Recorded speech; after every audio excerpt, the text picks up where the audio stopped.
we're talking Broncos a little bit. Travis Hunter, you know, was talking about going to the Broncos maybe. He says, I wish I could go to the Broncos just to stay in Colorado. I'll play the full clip here. Take a listen here. I mean, my fans know my not our fans, but like my neighbors, they know my car in the neighborhood. So like, oh man, they'll come over there, but like before every game or before every time we leave and like go to the team hotel, they have a sign in front of my cool. truck. Oh, that's lit. That's cool. And it'll say he's everywhere. He's him, Heisman and him. Like they switch it up every game. So I get to see that. That's cool. And then I get the little kids in the neighborhood to come over and want me to sign stuff. Oh, that's cool. So, you know, that's lit. That's cool because I want to leave an impact on this community over here. I mean, they took us in with open arms. Yeah. So I mean, the fan base here is pretty good. I mean, it's probably one of the best. Deshaun being here, he know how to get. Oh, bro, you can go out there for pregame. It's only like 130 people out there. But when it's game time, start, it's fully packed. It's rocking. It's fully packed. So they show a lot of love, man, which I like. Do you ever, obviously, like, it's a lot of love for you and stuff, and they take care of you, but like, you're in the spotlight now, bro. You're a celebrity. Like, you're damn near an A-list celebrity. Everybody's talking about you. Do you ever feel fearsome or worrisome that people know where you live, they know your car or anything like that? Nah, because my neighbors help me out a lot. That's good. So like sometimes I go to away games and I need somebody to watch my dog. I feel comfortable. I can go to my neighbors and be like, yeah, we're watching for you. Yeah. So like they watch out for my house. They watch out for everything that's going around over here because they know how much I mean to the city and how much I mean to the state. So I mean, I never feel uncomfortable or not safe. I mean, I wish I could go to the Broncos just to stay in Colorado because so much people just welcome us with open arms and they showed us love that we would never have gotten in a different spot. Matt, your thoughts on that? Please, God, make this happen. If it's Surtain. Just put Surtain on one side and Hunt on the other side, and he gets to play both ways. Because I hate the narrative that he can't do it, and I hate all the old heads like.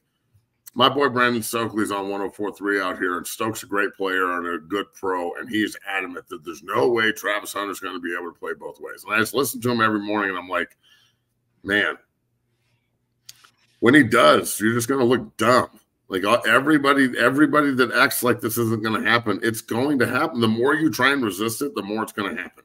Yeah. Facts. Yeah. Facts.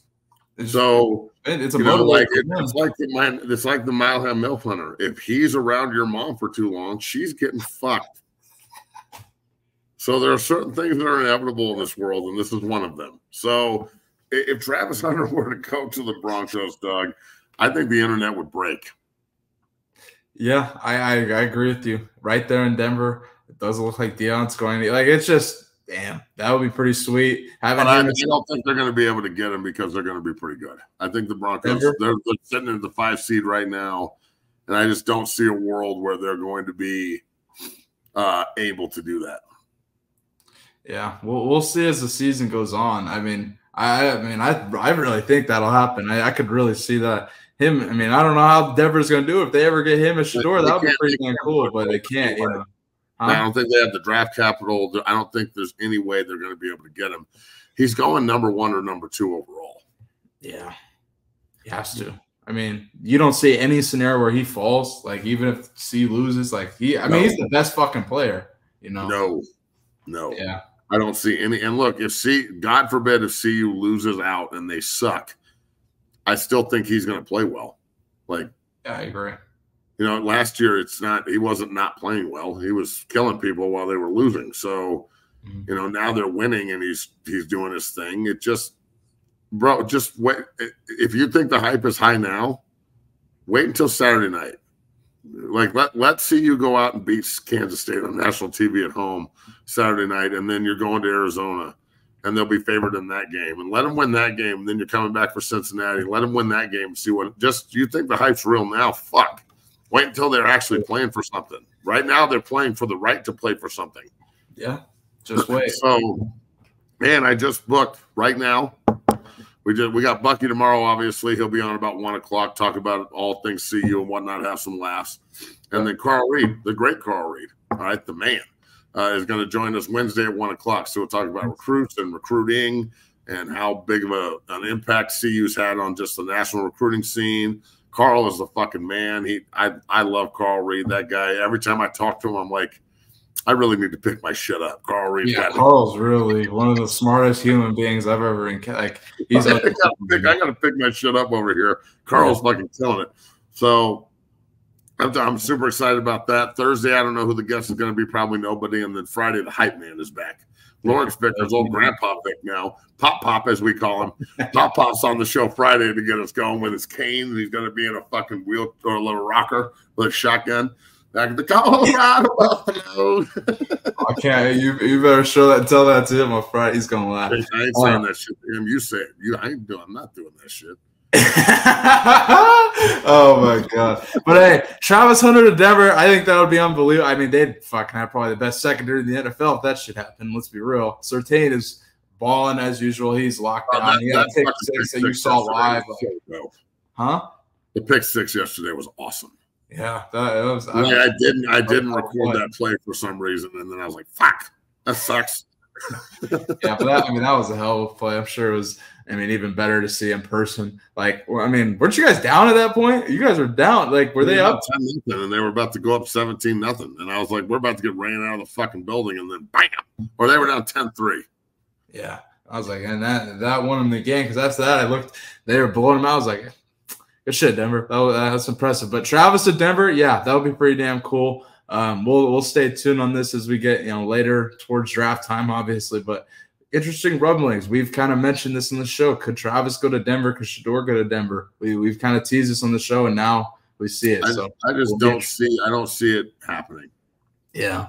Like, I just don't. And look, the team I could see leveraging their entire future is the Cowboys. Yeah, I could see that.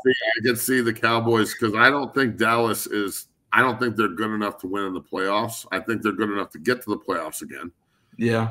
I think they'll figure it out.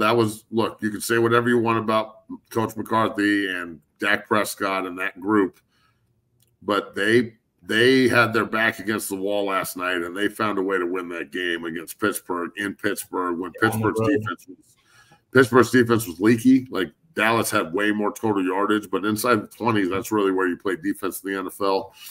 And fuck, man, I don't know if you can play that play from Roberts, the linebacker, jumping over the line and causing the fumble. Dak's Johnny on the spot and then recovers it, and then he throws an incompletion to the receiver and hits him right in the cock, and he just comes back and fucking catches it, all cock, and they win 2017. So I think they're just good enough to get there and be disappointing again. And then the question is, can you trade Dak Prescott and your number one and a second rounder and maybe somebody else to whoever has the first pick for Shedeur Sanders? Yeah, that's going to be the question. And or do they want to try to bang? This is the fucking play of the year if they would have won, dog. If they would have won, it's the fucking play of the year. Holy shit. Oh, that's fucking so cool, dude. There you go. That's Tomlin. Always tough. It's one of the coolest fucking plays I've ever seen defensively. So I know he just got a huge contract and all that shit, but it doesn't mean anything. They can finagle any number in the NFL they want.